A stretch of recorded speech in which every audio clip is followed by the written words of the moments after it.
여러분들 야곱 그러면은 성경의 인물 가운데 참 유명한 분입니다. 세상 사람들도 어느 정도 아는, 주일학교에서는 야곱 스토리가 참 재미있는, 파죽으로 형의 장자 명분을 사는 것을 비롯해서 아버지에게 들어가서 팔에 털을 붙여서 들어가서 첫째 아들이라고 속이는 장면 등 참 재미있는 스토리가 많은 그런 인물입니다. 한 시간에 야곱에 대하여 다 우리가 성경을 다 찾아보기에는 벅차지만 오늘 간단하게 요약해서 야곱 그러면 두 얼굴의 사나이다, 그렇게 생각할 수 있는 삶을 사셨습니다. 하나는 방금 언급한 것처럼 장자의 명분을 사면 축복권이 있다, 하나님의 복으로 산다. 어머니와 공모해서 자기가 첫째 아들이라고 속이기까지 하면서 아버지의 축복을 받는다. 쉬운 말로 말하면 야곱은 너무너무 믿음의 사람이었습니다. 하나님이 나의 전부다, 하나님이 나의 인생의 뿌리다, 하나님이 복의 근원이시다. 그렇기 때문에 나는 둘째로 태어났지만은 나는 첫째가 누릴 이 장자권, 축복권, 하나님이 함께 하심을 어떻게든 내가 가져야 하겠다 하는 그런 간절한 믿음이 있는 삶을 살았습니다. 또 하나는 그 얼굴이 비슷한 얼굴이 아니고 전혀 다른 얼굴을 우리에게 보여주고 있습니다. 그는 흑인과 백인의 모습과 같은 정도의 차이입니다. 야곱은 자기의 목적을 이루기 위해서는 그 목적을 지향해서 가는 때에 옆도 뒤도 돌아보지 않는, 심지어 하늘도 쳐다보지 않는, 그 순간에 하나님조차도 생각지 않은 것 같이 살아가는 목적 지향주의자가 야곱이었습니다.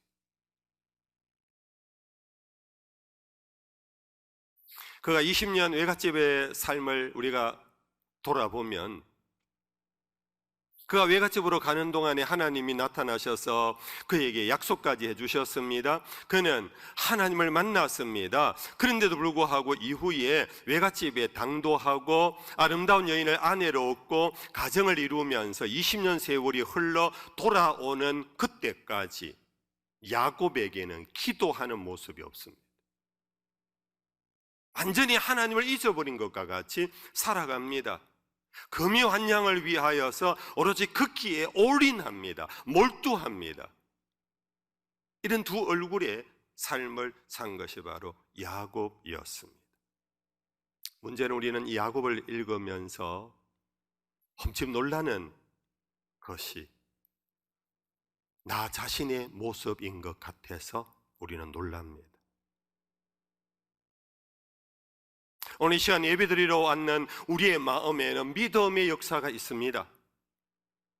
이 시간에 하나님을 향하여 우리의 마음을 집중합니다. 주님, 오늘 또 우리에게 복을 주옵소서 하는 마음으로 믿음으로 왔습니다. 그러나 여러분들, 우리는 또 다시 일상으로 돌아가면은 우리의 가정, 우리의 세상 경제 활동 속에서 하나님을 잊어버린 채 그 일을 위하여 우리는 몰두하면서 살아가는 것이 거의 흡사 야곱과 같은 모습이 아니었을까? 여러분들, 제가 지나치게 표현합니까? 그러면 야곱을 통해서 우리는, 혹은 그를 통해 우리 자신을 돌아보면서 우리는 왜 그럴까?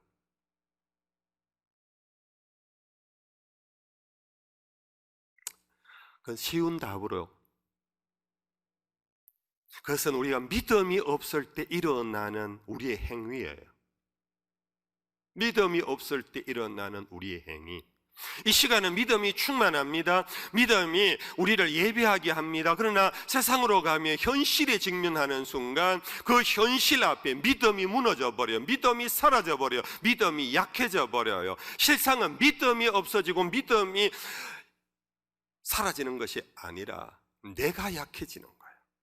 내가 현실 앞에 약해지는, 돈 앞에 약해지고 권력 앞에 약해지고 여러 가지 유혹과 환란 앞에 내가 약해지면서 내 안에 또 다른 내가 있는 것과 같은 그런 이중적인 삶을 우리는 살아가고 있어요. 하나님은 이것을 아시고 당신의 백성 이스라엘 백성들을 바라보면서 이사야 선지자를 향하여 하나님의 마음을, 이런 우리를 향하여 말씀하셨어요. 이사야 42장 3절입니다. 상한 갈대를 꺾지 아니하며 꺼져가는 등불을 끄지 아니하고 진실로 정의를 시행할 것이라. 여러분들, 파스칼이 말한 우리 인간을 갈대라고 했습니다. 생각하는 갈대 이외의 인생을 여러 가지 표현하는 중에 갈대라는 표현이 참 많습니다. 시어에서도 나오고 그림에서도 나오고 음악에서도 나오고, 이 인간이 참 갈대라는 것은 상당히 정확한 은유인 것 같아요. 참 연약하기 거지없어요.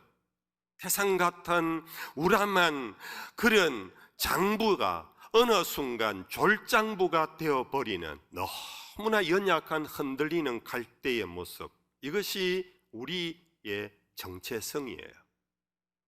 근데 여러분들, 갈대도요, 이게 설모가 많아요. 이게 약해 보여도 바람에 흔들리는 갈대라도 고대 시대 때는 건축재로 사용되었어요. 지붕을 잇고 비를 막아주는 그런 것에 사용되어졌고요, 상자를 만들어서 물건을 담아내는 인간의 고대 시대에 상당히 중요한 그런 아이디어였는데 그 재료가 갈대였어요. 여러분들, 모세를 담아서 나일강에 띄워서 살아나게 한 그것이 갈대 상자라고 아시지요? 그 외에 대해 갈대를 가지고 고대인들이 나름 과학적인 어떤 방법을 통하여 종이, 파피루스를 만들어서 글을 쓰는, 남기는, 기록하는 도구로 삼기도 했어요. 갈대가 여러모로 많이 쓰임새가 있어요. 여러분들, 저와 여러분들이 비록 연약한 것 같아도 오늘 쓰임을 받고 있는 것과 같다 생각하면 됩니다. 나는 약한데 누군가가 좀 사용하려고 그래요. 집사님 여기 와서 도와주세요. 장로님 여기 와서 이 일 좀 해주세요. 여러분들 그 거리를 갈 때에 혹은 직장에서 여러분들, 나는 약해 보이는데 사람들이 나를 써요. 설모가 있어요. 연약해도. 그런데 하나님이 보시기에 당신의 백성의 모습이 그 정도 설모 있는 갈대가 아니고요, 상한 갈대로 본 거예요. 설모가 없다라는 거예요. 상한 갈대는 더 이상 건축 재료로 사용하기 어렵습니다. 상자로 만들기도 어렵습니다. 그것이 상해버리면 더 이상 키가 크지도 않습니다. 그래서 그 갈대는 오히려 다른 어떤 수초들을 막아버리고 다른 생명체를 막아버리고 오히려 사람들에게 거추장스럽게 되어버리고, 그래서 그것을 베어내고 결국은 쓰레기로 사용해버리고 불로 태워버려요. 상한 갈대가 결국 그렇게 돼요. 그러나 하나님은 이 상한 갈대라는 은유를 통해 이스라엘 백성들이 사람 보기에는 버릴 수밖에 없는, 밟아버릴 수밖에 없는, 무시하고 조롱할 수밖에 없는 그런 존재, 우리 교회로 치면, 신앙의 세계로 치면 참 정말 장부같이 믿음이 좋았던 사람이 어느 순간 어떤 현실 앞에 무너져 버려요. 믿음이 전혀 없어 보이는 졸장부가 돼요. 저것도 집사인가? 저것도 목사인가? 할 정도로 너무 연약한 꺾여진 모습을 볼 때 교회 안에서 그를 싫어해요. 멀리해요. 사회에서도 그래요. 그런데 하나님은 말씀하셨습니다. 상한 갈대를 꺾지 아니하신다고. 사람들은 상한 갈대 더 이상 자랄 수도 없고 설모도 없다 해서 꺾어버리고 없애버리지만 하나님은 상한 갈대를 꺾지 아니하신다고. 할렐루야.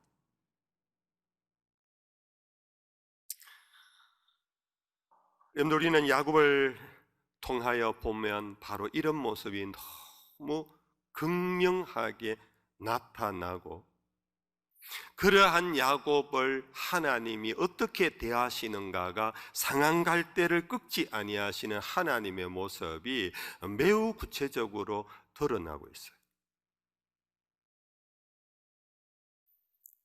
형을 속이고 바쳐간 거로 장자의 명분을 헐값에 사기까지 그는 축복을 굉장히 원했습니다. 어머니가 공모해서 내가 첫째 아들이라고 그러면서 아버지를 속이기까지 하면서 하나님 없이는 못 산다고 했던 야곱이, 그가 형의 미움과 살이 앞에 그는 두려워하면서 도망을 치게 됩니다. 도망을 치는 과정에서 광야에서 하나님은 그를 만나 주십니다.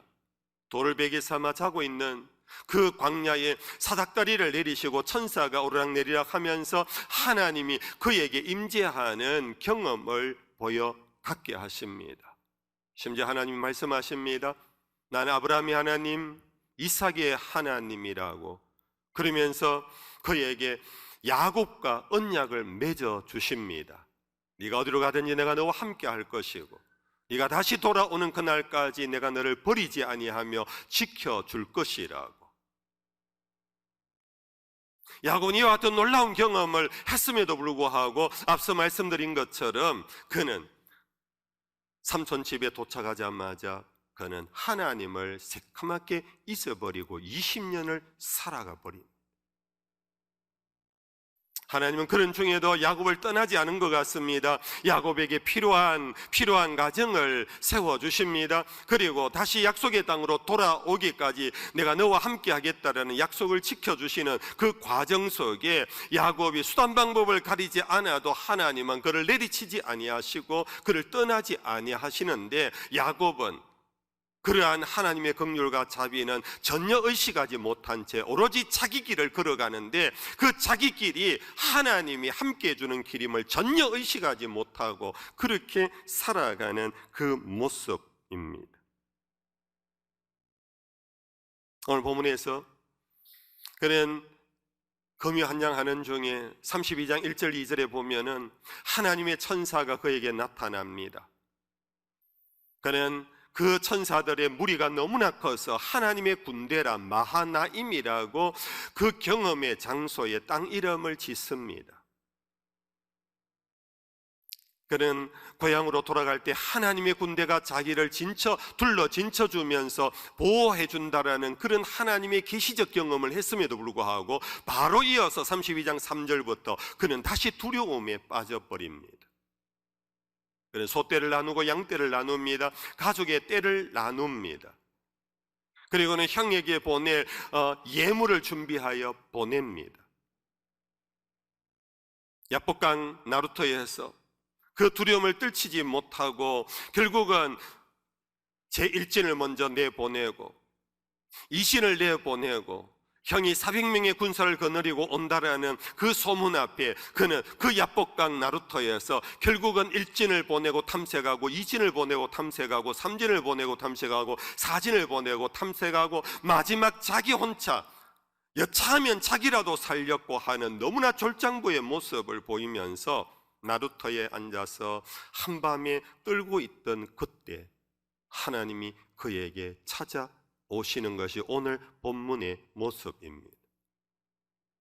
하나님은 오늘 본문에서 야곱이 하나님의 천사와 실험했다는 건데, 이것은 하나님의 편에서 보면 실험이 아니고 두려워 떨고 있는 야곱을 안아주시는 장면으로 보는 것이 적합할 것입니다. 야곱의 연약한 모습을 안아주고 있습니다. 그는 뭔가 모르게 안아주시는 하나님의 은총을 느끼기보다는 싸워 이겨야 하겠다라는 것 때문에 그냥 싸움에 빠지는 것으로 이해되어집니다. 하나님이 안아주시고 야곱은 싸우고 하나님의 대선이 이제 풀자 할 때 야곱이 그때서 비로소 하나님인 줄 알고 부르짖습니다. 여호와여 나에게 복을 주옵소서. 하나님이 복을 주지 아니하시면 내가 이 손을 놓지 않겠습니다. 하나님이 그의 허벅지 관절을 치고는 그 손을 풀게 하시고 네가 이겼다. 그러고는 그의 이름을 이제 바꾸어 부르기 시작하십니다. 네가 이후로 이스라엘이라 하리니 너는 하나님과 겨루어 이긴 사람이라고. 성도 여러분들, 이것이 야곱이 정말 이긴 실험입니까? 하나님이 져준 사랑의 포옹이었습니다. 야곱은 하나님을 찾지도 않았습니다. 두려움에 빠져 있었습니다. 그렇게 안아주고 그렇게 안아줘도 처음에는 하나님인 줄 모르고 그냥 실험만 했습니다. 하나님은 끝까지 그를 안아주시며 이름을 계명시켜 주셨습니다. 야곱은 그곳을 브니엘이라고 이름 지었습니다. 하나님의 얼굴이란 뜻입니다. 죄 많은 인생은 하나님의 얼굴을 보면 죽습니다. 그러나 야곱은 하나님의 얼굴을 본 듯한 놀라운 경험을 하면서 그곳을 브니엘이라고 이름 붙였습니다. 여러분들, 이 정도 되면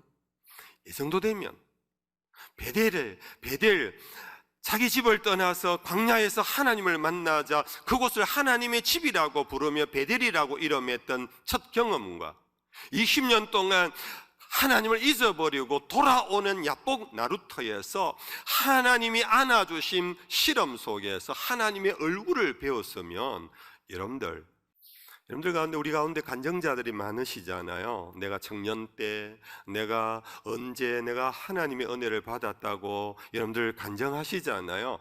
그런데 야곱의 간증만한 간증이 있겠어요? 베델의 경험이 여러분들에게 있으신가요? 브니엘의 경험이 여러분들에게 있으신가요? 이 정도 사건, 이 정도 하나님의 나타나심, 임재를 경험했으면 야곱은 이제는 좀 사람 돼야 되잖아요. 그런데도 불구하고 야곱은 그 후 하나님이 떠나자 그의 형을 만나게 되는데 만나면서 그는 형 앞에 쩔쩔맵니다. 아우로서 형에 대한 예우가 아닙니다. 그냥 자기는 하인이요 종이요 노예처럼 합니다. 왜냐하면 여전히 형을 무서워합니다. 여전히 형을 주라고 부릅니다. 형이 20년 만에 만났으니까 아우야, 우리 집에 가자. 우리 집에 가서 밥 한 끼 나누어 먹자. 야곱은 거절합니다. 사양합니다. 왜요?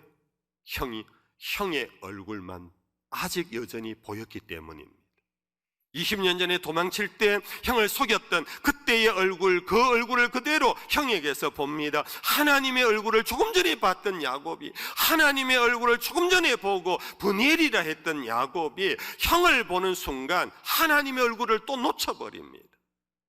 형 얼굴밖에 보이지를 않습니다. 두려워서 형님, 제가 나중에 안정되면 나중에 찾아가 뵙겠습니다. 그 후 찾아가 본 적이 없습니다. 결국은 형을 피한 얘기에 불과합니다. 여러분들, 이것이 바로 야곱이었고 이것이 바로 나 자신의 모습, 우리 자신의 모습. 여러분들 어떻습니까?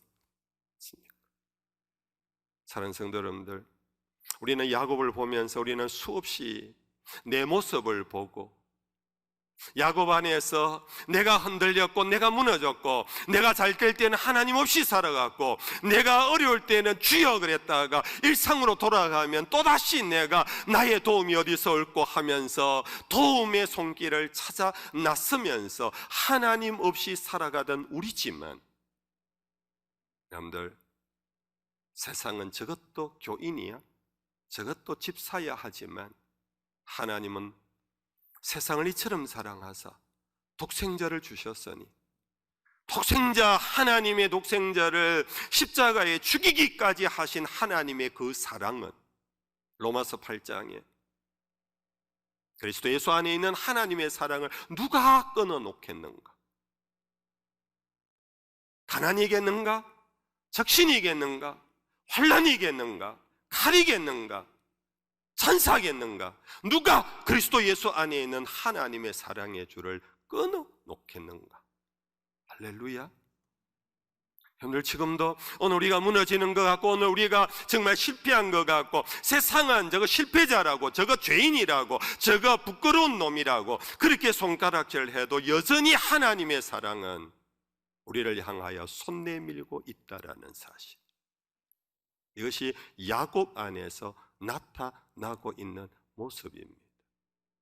결국 야곱이 130세에 요셉의 도움을 받아 애굽까지 내려가서 마지막 생애를 마무리할 때, 그는 침상에 지팡이를 의지하고 하나님께 경배하는 그의 본향으로 돌아가는 아름다운 종말을 우리에게 보여주기까지 한 것은 야곱의 힘이 아니라, 야곱의 믿음이 아니라, 야곱의 열정이 아니라 오로지 그를 사랑하신, 그에게 언약을 주신, 약속을 주신 하나님이 그렇게 하신 것입니다. 말씀을 맺겠습니다. 그래서 시편에서는 이렇게 우리에게 권면하고 있습니다. 시편 146편 말씀 우리 같이 한번 읽어보겠습니다. 귀인들을 의지하지 말며 도울 힘이 없는 인생도 의지하지 말지니 그의 호흡이 끊어지면 흙으로 돌아가서 그날에 그의 생각이 소멸하리로다. 야곱의 하나님을 자기의 도움으로 삼으며 여호와 자기 하나님에게 소망을 두는 자는 복이 있도다. 오늘 우리는 당장 귀인들을 의지하고 싶습니다. 도울 힘이 있는 현재 권세자들, 가진 자를 두루 찾아다닙니다. 여러분들 아실 것입니다. 도움을 줘도 공짜란 이 세상이 없습니다. 여러분들, 그러므로 그들을 의지하지 말라고 성경은 말합니다. 그의 호흡이 끊어지면 그들도 흙으로 돌아갈 수밖에 없는 허무한 존재임을. 그러므로 생각하라. 야곱의 하나님을 자기의 도움으로 삼으라. 야곱의 하나님은, 여러분, 우리는 하나님에 대한 여러 가지 표현이 있습니다. 다윗의 하나님은 골리앗을 무너뜨린 승리의 하나님으로 보입니다. 그러나 하나님은 승리자 다윗만을 사랑한 것이 아닙니다. 그가 실패한 다윗도 하나님은 사랑하셨듯이 야곱의 하나님은 실패자의 하나님입니다. 그 실패자의 대명사 야곱, 제 멋대로 살아간 야곱, 그가 필요하면 주여 그러고 그가 등 다시고 배부르면 하나님 없이 살아간 그 우리들의 모습의 대명사, 그 야곱을 사랑하시되 끝까지 사랑하신 그 하나님을 도움으로 삼으라 합니다. 그것이 바로 값없이 주시는 하나님의 은총의 길이요, 오늘 우리가 무너져도 다시 일어날 수 있는 그리스도 예수 안에 사망의 권세를 이기시고 부활의 능력으로 우리에게 나타내 주신 그 부활의 은혜를 입는 길인 것입니다. 우리 한국교회가 날 부르며 은혜 받는 찬송 중에 하나, 저도 아직도 여전히 이 찬송을 가장 좋아합니다. 예수 사랑하시면 거룩하신 말일세. 3절입니다. 내가 연약할수록 더욱 귀히 여기사. 내가 연약할수록, 야곱같이 연약할수록 하나님은 상한 갈대라고 부숴버리지 아니하고 잘라버리지 아니하고 그를 다시 찾아오시는 하나님. 우리 찬양 한번 해보십시오.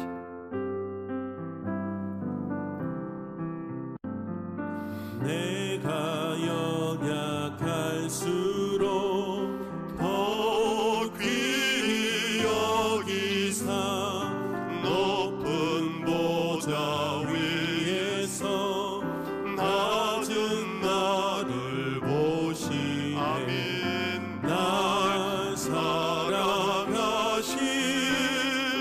날 사랑하심, 아멘. 날 사랑하심, 성령의 씀. 내가 연약